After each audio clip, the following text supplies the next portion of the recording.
Okay, today's episode of the What Difference Does It Make podcast is sponsored by the 80s Cruise, the 2026 80s Cruise, which is happening February 27th to March 6th. It's quite a lineup, Holly. What do you got there? Well, allow me to give you all something to scream for. You've got OMD, you've got Gary Newman, Berlin. You can cheer for Bret Michaels of Poison, Nile Rodgers and Chic, Billy Ocean, Gary Newman, Taylor Dane, Sugar Hill Gang, Quiet Riot, Glass Tiger, Donnie Iris and the Cruisers, Daz Band, Heaven 17, Men Without Hats, Aldo Nova, Rob Bass, Kool Mo D. Oh, and as a bonus, you get all our friends of the show, the MTV VJs, Mark Goodman, Alan Hunter, Larry the Duck. You get Lori Majewski from SiriusXM and Downtown Julie Brown. I should also mention that they're doing a special show in the Bahamas.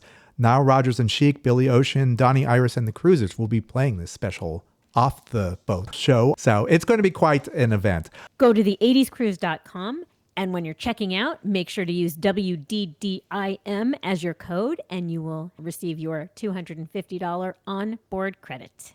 The onboard credit goes to things like the shore excursions, the spa, souvenirs and gifts, possible internet package, whatever you might need. It's definitely worth it. Don't forget the casino. Yes, and there's the casino. The offer is only available to first-time guests for the 2026 80s Cruise. Go to the80scruise.com and find out all the information that you need to sign up. We'll see you there. I turned off news altogether. I hate to say it, but I don't trust much of anything. It's the rage bait. It feels like it's trying to divide people. If we got clear facts, maybe we can calm down a little. NBC News brings you clear reporting. Let's meet at the facts. Let's move forward from there. NBC News, reporting for America. A message from McAfee. Wondering why the post office is texting you, or why you owe thousands of dollars in toll fees? Because someone's trying to scam you. The good news? McAfee can help. With McAfee's award-winning scam detection, it's easy to tell what's real and what's fake. Over text, in your inbox, and online. If they're You want a free gift? Seriously? If they're faking it, they're not making it past us. Get award-winning scam detection today. McAfee.com/keepitreal. Hey there, this is Russell Hitchcock with Air Supply, and you are with Holly and Dave. They are lovely people. They're awesome.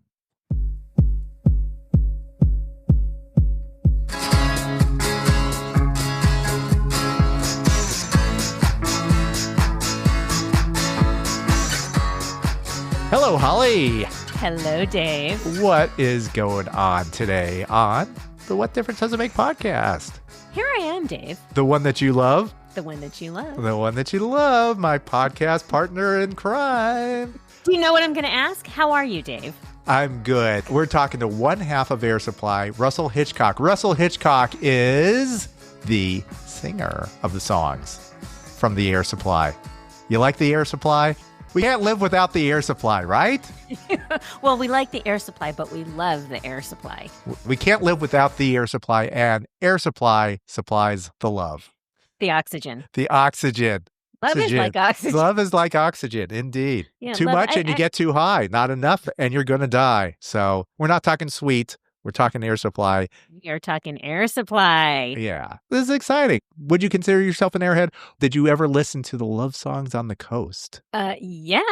Didn't you? Yes. Yeah. It is a thing. Oh, love songs. Everyone loves love songs. As we're fond of saying, or as one of us is fond of saying, we love love. Yes. And Air Supply has made a career of love songs. And I know we're going to love talking to Russell. This is a band. It kind of blows my mind when you think about it. They've been a duo. They've been married for 50 years. Can you imagine being married for 50 years? I guess we're heading in that way, but 50 years is a very long time. That's gold, baby. Is 50 gold? 50 is your golden anniversary. We could celebrate our anniversary with any one of these Air Supply songs. Yeah, I go on Apple to look up Air Supply. Their latest release is an EP, and it's called Wedding Bells, Songs You Fell in Love To. And so that's pretty much the way it is. I think they've probably been played on a lot of first dances for many years. I'm guessing you're right, and I think it would probably be a hard choice to choose which one might be your first dance. Well, would it be Even the Nights Are Better or Every Woman in the World. Or Lost in Love. Yeah, that's not on this one, but yes. Anyway, Russell is Australian, a cricket fan, and also a Dodger fan. So I think we'll start our conversation talking about Dodgers. As we start, he's wearing a Shohei Ohtani baseball cap. So we'll see if he's a true Dodger fan. He does mention he's been living in Los Angeles since 1982. So we can call him an Angelino by now, even though he's Australian. For sure. We're going to talk with Russell. We're also going to post things about Russell, and where might we find things about Russell Hitchcock of Air Supply? You will find clips from this interview on all social media platforms, WDDIM Podcast, and on YouTube at What Difference Does It Make Podcast. And also check us out on TikTok. All right, why don't we just get right into it? We're talking with Russell Hitchcock from the band Air Supply, and you are on the What Difference Does It Make podcast. First of all, love the hat. Yeah, I was going to say, Should go blue. Yeah, you're an LA local now, aren't you? Kind of. I live south, down by one of the beaches. But yeah, I in fact, our manager has seats behind home plate. Lucky him. So I get to see a couple of games a year. I'll have to look for you now. I always see Mary Hart, so now I can see you. Okay. Yeah. Well, we're always to the left of center of the screen, right behind the batter. Baseball over cricket, or is it similar? Is that why you? Well, I've lived in the US now since 1982. When I watched cricket when I was a kid, there used to be a series between England and Australia. And for those of you who aren't familiar, one game used to last 6 days. They used to stop for morning tea, lunch, and afternoon tea. And after 6 days, there was no guarantee of a winner. It could end in a draw. So there's nothing more boring than that, let me tell you. Some people say that about baseball. Wow, yeah. I mean, baseball's like, let's, up and down and net 3 outs. And yeah, there's no comparison. Those people need to be put into therapy or something. Yeah, can last forever. Just like the Air Supply anniversary. 50 years you guys are going on. This is like a cricket match. We love it. We just can't get enough of it. That's funny. It's been amazing. We say quite frequently during the show now that when we started together and we released our first recordings in Australia, we thought maybe we'd be good for a couple of years or something, But obviously it panned out very differently, and I'm quite happy that it did. Yeah.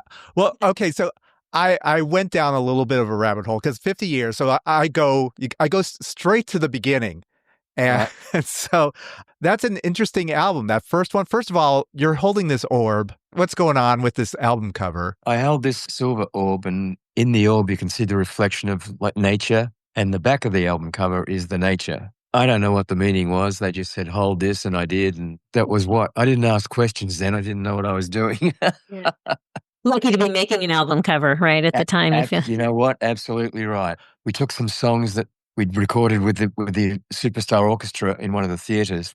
We took them to every record label in Australia, and there were probably only about 3 or 4, no, maybe 6. Everyone rejected them until the last guy. And he heard the song Love Another Bruises, which was the hit. And he said, this is a great song. So, it was, we were down to the last straw before we got signed. How much time between that and meeting Clive Davis? Oh, we recorded the record in 76. We toured America with Rod Stewart in 1977 and came back to Australia to absolutely nothing. As I say too, we were dead in the water. Nobody wanted to know about us. So Graham went to South Australia. I had to go and live with my sister because I couldn't afford to live anywhere. And he called me up about 2 or 3 weeks later and he said, I've written some songs. Why don't you come out and see what you think? And Lost in Love was the first song he played me. I've called a couple of hit songs when I first heard them. I said, this is a hit. So a friend of somebody I knew at a radio station, she knew the guy that owned this record label. So we took the song to him. He loved it, and he signed us to that label in Australia. And it was 2 years before it got to Clive Davis. So it was a bit of a struggle still. But hey, once again, I guess somebody once said it's better to be lucky than be good. This was one of those times when we got lucky, but we were good at the same time. So yes, always cream rises to the top. Absolutely. You need a little bit of luck. But I guess Clive recognized Here I Am. Is that he the one who introduced you to that song? Once we signed with Arista and Clive, our managers at the time, which we disagreed with, and I probably still would, they gave Clive the right to pick 3 singles for every album. And so we had to record whatever he wanted us to record. fortunately, Here I Am is a great song. I loved that when he brought it to us. There's a couple that he wanted us to record that I didn't like and told him so, but he said, you're going to record them anyway, so you have no choice. But Here I Am is a great song. Great song. You said you knew when you heard Lost in Love that it was a hit. Absolutely. Did you feel that way about any of the other of the biggest hits? I told Graham that The One That You Love would be a hit, definitely. Well, Graham didn't write it, but even The Nights Are Better, I thought, sounded like the theme from Arthur. I didn't want to record that. But of course, That's fun. I thought the same thing. That's funny. Even the nights are better. Yeah, Arthur does as he pleases. Yeah. So that was done under protest, but of course, when it's successful, you love them. We said to Clive, we don't want to do this, blah, blah, blah. And every time, well, there were only a few occasions where we said we weren't happy with his selections. Every time they were hits. So we always used to say, well, I told you. See, I told you. So then ultimately you just go with whatever his choices are. And hindsight is 2020. I've not known anybody in the record business. Isn't it antiquated to say now the record business that knows how to put a song with an artist, with Whitney Houston, with whoever, Barry Manilow. He's a genius. I've always respected him, always loved him, and he's the guy, that's for sure. Because Graham wrote most of the songs. Yeah. The song that he didn't write and the ones that didn't come from Clive, that Clive didn't hook you up with, how did you decide to go with another writer? At that time, when you have, some success, people, they throw songs at you and you get them from everywhere. Great writers and people that shouldn't be in the business. So the one choice that we made that was the biggest hit for us was Making Love Out of Nothing at All. We'd recorded 2 albums with Arista, and our manager at the time was Don Arden, who used to manage Ozzy and Black Sabbath and Electric Light Orchestra. He said, we're going to do a greatest hits album. And Graham and I said, you're crazy. We've only had 2 albums out, too soon. And he says, no, it's not, So he said, I've got a song. I want you to fly to New York and meet with me. So we flew to New York and we met Jim Steinman, who wrote, Making Love and all the stuff for Meatloaf, etc. We met him in an ice cream parlor in New York, and he had motorcycle gloves on up to the elbows, in the middle of summer eating a sundae at the bar. Anyway, he played the song to us there, and it was like 15, 20 minutes long, which is, of course, Jim's forte. And we said, we love the song, but it's too long, so we cut it down to like 7 minutes. And when I heard the short version, I said to everybody, this is a hit song. It turned out to be, one of the biggest we've had. It made number 2 on the charts, only stopped by Bonnie Tyler, who had Total Eclipse of the Heart above it. So good year for him. He was amazing. It's a very sad loss, For sure. We are talking with Russell Hitchcock of the band Air Supply. We're going to take a breath, and we will be back shortly. When I'm prepping an upcoming episode on, say, Led Zeppelin's Physical Graffiti, I don't want to just hear that record. I want to feel it. And that's what the Andover Spin Duo delivers. It's a complete system. Turntable, plus the Spin Bass 2 speaker, real hi-fi components, not lo-fi junk. Just add your favorite album and the room comes alive. And the Spin Bass 2 is versatile. It works with your TV, CD player, or even Bluetooth streaming in and out. And yes, it comes with a remote. Already spinning? Well, step it up to the Spin Bass Max 2, or if you've got ears like mine from years of digging, the Andover One audiophile system is the high altar your records deserve. Pantheon listeners get 15% off at andoveraudio.com/Pantheon.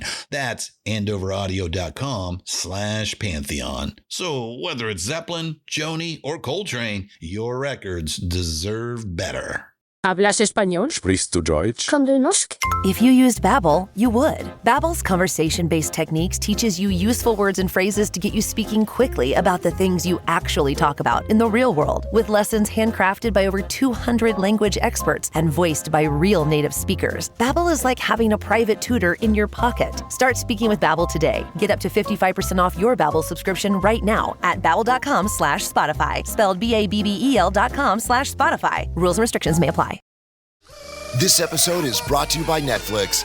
This Monday night, witness the end of an era. John Cena takes center stage for his final appearance ever on Monday Night Raw. One last match, one unforgettable farewell. Come celebrate the legacy of a true WWE legend. Monday Night Raw, November 17th at 8 p.m. Eastern Time, 5 p.m. Pacific Time, only on Netflix. Be there for the moment everyone will be talking about.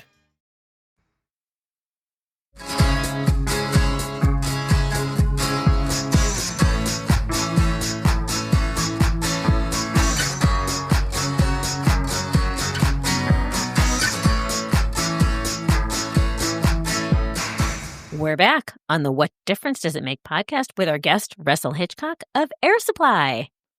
I know you guys met at Jesus Christ Superstar. So I would just assume like those musicals were your forte. I'm sure were you in high school musicals? Were you a theater nerd? Is that what drew you to singing live? No. Not at all. Okay. You guys have to know, I didn't start singing professionally till I was in Superstar, 26 years old. My dad was a great singer. My sister was a great singer. There'd be music always in the house. It was always Frank Sinatra and Tony Bennett and Perry Como and, that kind of stuff. And I didn't even think about a job in music. I was living in Sydney, and the girl I was living with, she saw this advertisement for singers for Superstar in Australia, in Melbourne rather. She said, you should go along and audition. And I said, well, why? And she said, well, you can sing. You sing very well. I said, well, everybody sings well. And she said to me something quite profound. She said, they can't sing like you do. So I went down to Melbourne and I auditioned for Superstar. I think I got called back a couple of times until they decided they wanted to have me in the show. But I hadn't done anything professionally at all. And so she discovered your superpower. Well, I didn't have a clue. I mean, I would go to parties like everybody does and sing along. There was no karaoke then. When I got into the production of a Superstar, after, I don't know, it wasn't a month maybe, the musical director said he wanted to see me after the matinee somewhere. And I said, oh God, I'm going to the principal's office now, Yeah. And he had a piano in the room and he said, I just want you to do a couple of exercises for me. And he played half a dozen notes. And he said, when I ask you later on, I want you to sing them back to me. And he said, I think you've got a range. And he just kept going up the keyboard. I found out that I had quite a bit of a range and I remembered all the notes. So he said, I want you to understudy Judas and Jesus and Simon and Annas in the show. So I got to play all those parts from the time I was in the show till it ended. It was awesome. Okay, that's insane. It is. Yeah. So no formal training, no teaching whatsoever. But now we're 50 plus years past that. How do you protect this instrument of yours? Well, as I said, my sister and my father were great singers. I think it's probably 90% genetic and the other 10%, I don't speak during the day. So you guys are extremely lucky to have me here. And I speak like this, very low, and people often say, why do you speak so quietly and low when you're not on stage? And I go, well, I don't get paid to speak to start with, I get paid to sing, so.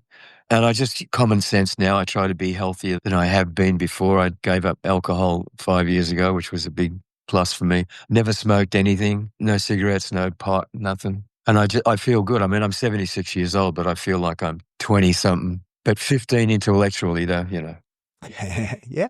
Yeah. And so Holly and I were just going back and forth looking at your tour schedule. And it is, it's kind of insane. How do you manage hopping across country and, doing all that? Somebody said once, I don't know who it was, the honeybee is not supposed to be able to fly because its wings are too small for its body. But the bee doesn't know that, so it just flies. So we're probably not supposed to be able to do this, but we just do it because that's what we do. I'm having a lot more trouble with jet lag these days. Getting older is not a lot of fun in some ways. But, it's just, I've been doing it for so long, and Graham as well. It's just reflex and some kind of muscle memory, whatever it is. We just do it. Actually, the schedule is crazy, but we're actually trying to cut down next year because we think it's time to have a bit more time to ourselves. Because being on the road, as much as we have been, it plays havoc with everything else. I've been through 4 or 5 relationships that were terminated for one reason or another because of the road. My daughter's 36. I've probably missed 20, 25, 30 of her birthdays. It's just stuff I wanted to see. Like I wanted to go to concerts, and I had front row seats to McCartney like years ago, and then our manager booked a date in Mexico, so I couldn't get to see that. And it's crazy, but I love it. I've got the best job in the world, and I wouldn't trade it for anything, or the experiences, whether negative or the lovely ones. I'm who I am because of those experiences, Your wife, Steve, your publicist, just told us that she has written books, some children's books, and she, from her experiences of being on the Yeah. road with you, is she traveling with you? Does she go everywhere? Yes, she does. She does. I'm very fortunate to be able to have her to do that. But she's, well, first of all, she's beautiful.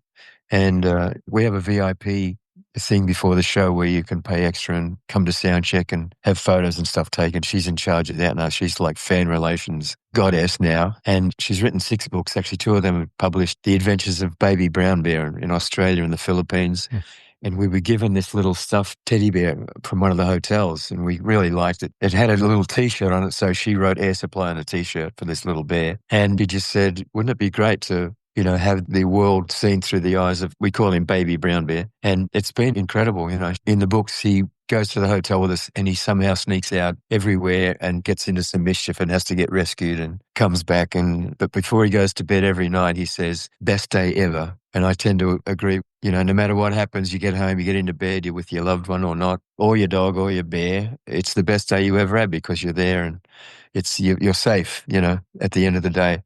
And she's doing a video thing that goes to 1 million schools. So we hope that it's going to really take off. But the response so far has been great. She sells them at the shows and it's wonderful. I love it to death. And I support her 100% with her, of course. I love that. And it was reminiscent when you were describing the bear and the adventures. It was reminiscent. Dave, you may remember this. And Russell, you probably don't. Flat Stanley. Do you know Flat Stanley? No, I don't. Kids take pictures of this Flat Stanley in different locations. I could imagine this bear. Like, I'm sure merchandise, you're going to be selling, you sell them at the merch tables, right? We sell the books. We haven't got to the merchandise yet, but you've just given me a great idea. Yeah.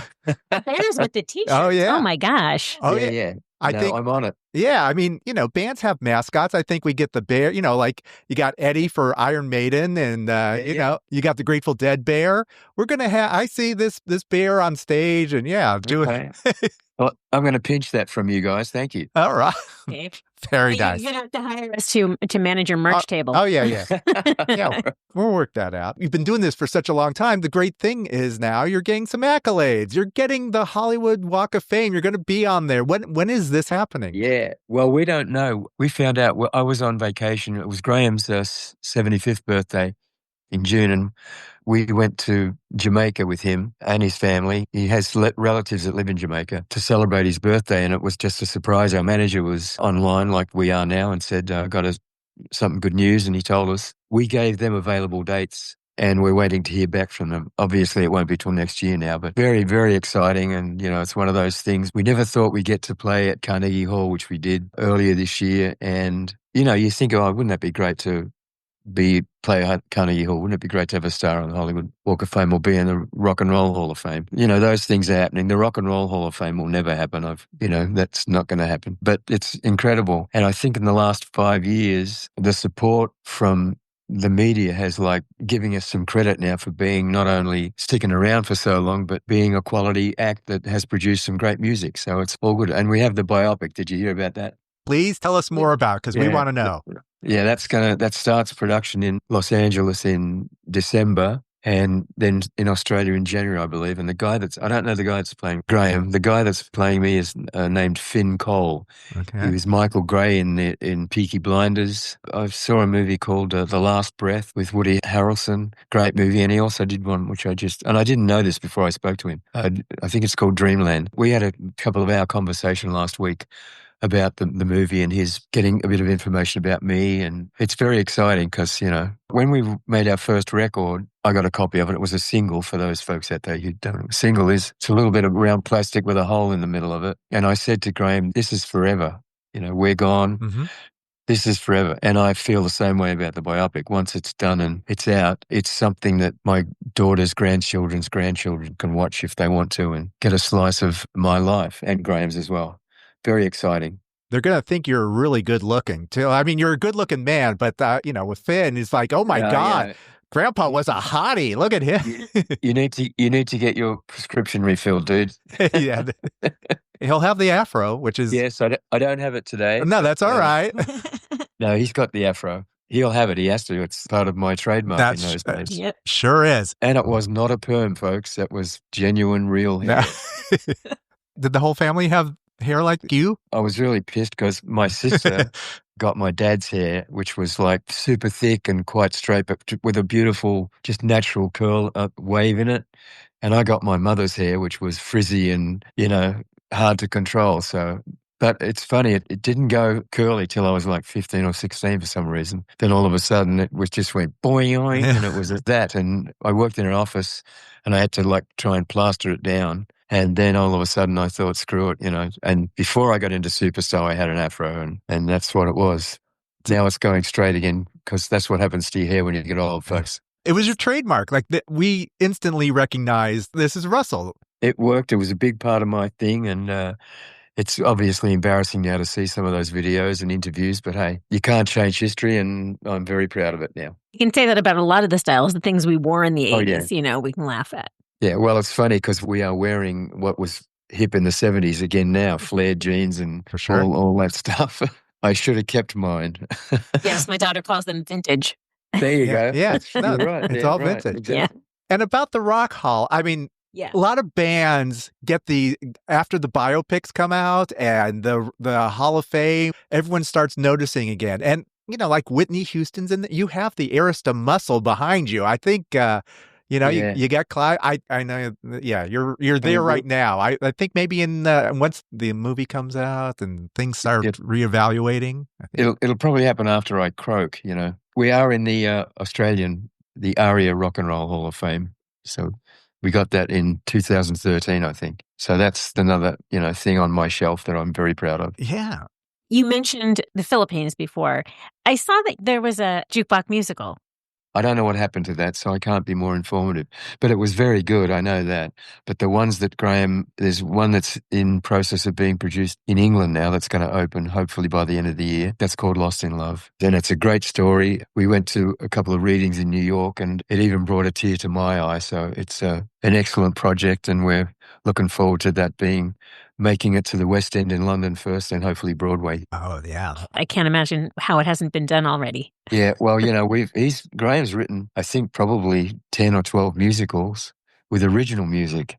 And we've been approached a number of times because I'm not really involved in that side of it until it comes to fruition because, I have nothing to input there. He's certainly a prolific writer. And another peeve I have is that he's never been nominated for a Grammy for his songwriting. And that's unforgivable to me. That would be the cherry on the cake for my career with him if he got nominated or won a Grammy. That would be awesome. All right, so we'll get that Lifetime Achievement Award going. There you go. Yeah, we got things.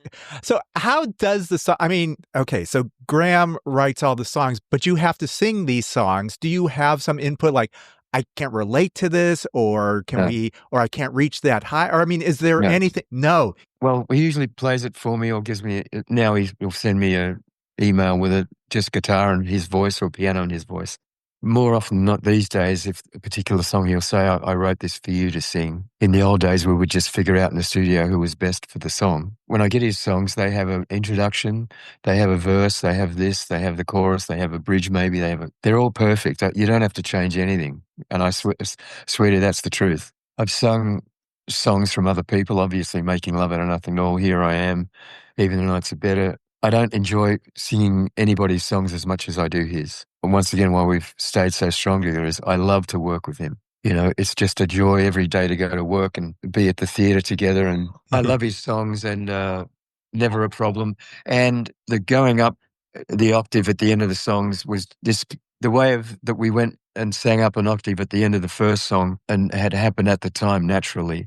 So, and a couple of them did that. So then Clive said, we want more songs with that. We just work out the vocal arrangements together and they come out the way they do. There's no need to touch any of his songs. They're great. You've been married to this man for 50 years.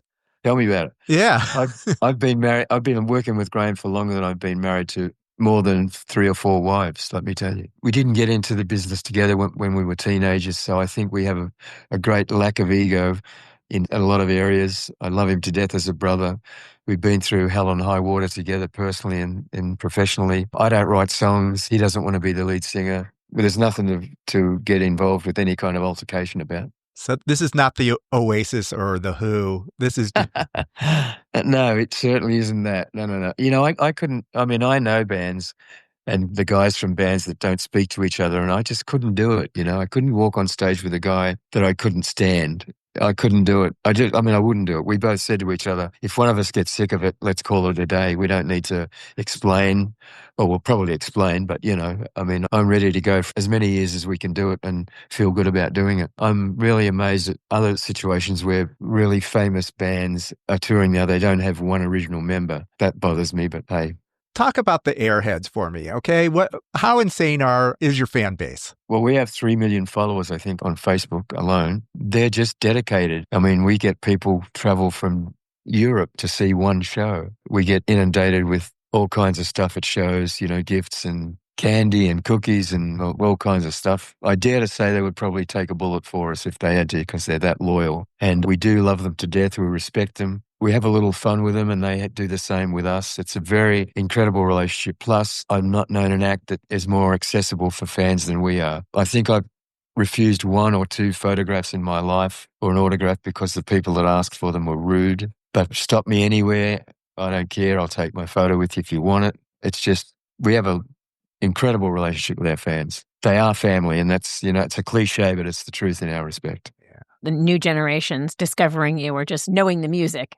Yeah, well, we had a couple at the last show. They have 4 kids, and the oldest is 16, down to like 10 or 12. And they said, because they came to the VIP thing, they said that their kids love our music. And I thought, oh, yeah, But they were sitting in the second row in the show, and these kids were singing all the words. Oh, nice. All the words to every song, So it's wonderful.